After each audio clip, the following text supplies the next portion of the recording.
Assalomu alaykum, yana bir bizni kuzatuvchi aziz muxlislar hamda bemorlar, patsientlar.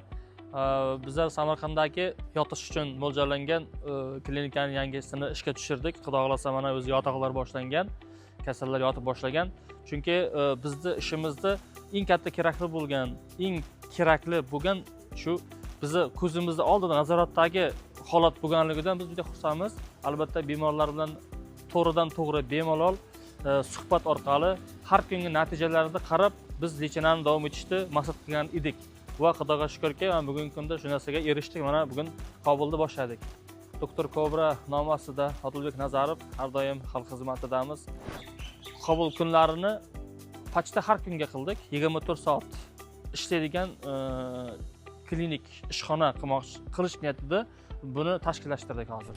Bizlar o'sha ukollarni местный, ya'ni joy-joydan qilish uchun shu narsani tashkil qilishni sababi bo'ldi. Demoqchimanki, mastopatiyalarda, ko'krak bezi onkologiyalarida va juda ko'plab bronxialni kasalliklarda, o'pka kasalliklarida va ayollarda ko'proq jins kasalliklarida, mioma kistlarida biz o'sha lokalniy, местный o'sha joyidan qilishni asosiy rolga qo'ydik bu yerdan.